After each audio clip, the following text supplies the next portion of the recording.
अक्सर हम शासन और प्रशासन को एक ही समझकर इस्तेमाल करते हैं, पर इन दोनों में कुछ मुख्य अंतर है। तो आइए जानते हैं शासन और प्रशासन में मुख्य अंतर क्या है।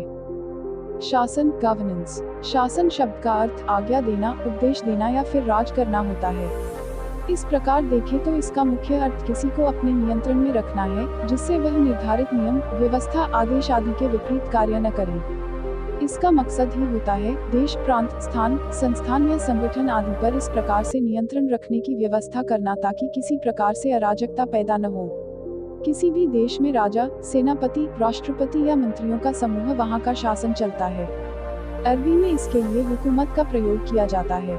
किसी को वश में रखकर उससे अपनी इच्छानुसार कार्य करवाना भी शासन करना है, जैसे उसकी घरवाली उस पर शासन करती है।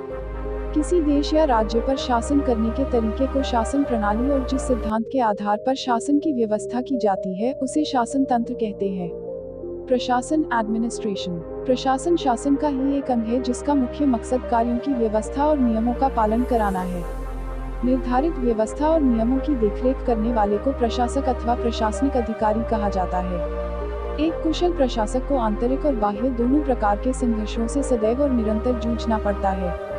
इसीलिए तो कहा जाता है कि शासन तथा जनता दोनों के लिए समान रूप से प्रिय कार्य करने वाला प्रशासक दुर्लभ होता है। नागरिकों के अधिकारों और कर्तव्यों आदि को कार्य रूप में परिणत करना प्रशासन है। शासन को अंग्रेजी में गवर्नेंस और प्रशासन को अंग्रेजी में एडमिनिस्ट्रेशन कहा जाता है। कुल मिलाकर शासन और प्रशासन में अंतर। कुल मिलाकर कहा जाए तो प्रशासन शासन की एक ऐसा व्यवस्था है जिसके माध्यम से शासन अपने विधानों को लागू करता है। शासन का स्थान प्रशासन के ऊपर होता है, क्योंकि प्रशासन उसी के नियमों, निर्देशों आदि को कार्यान्वित करता है।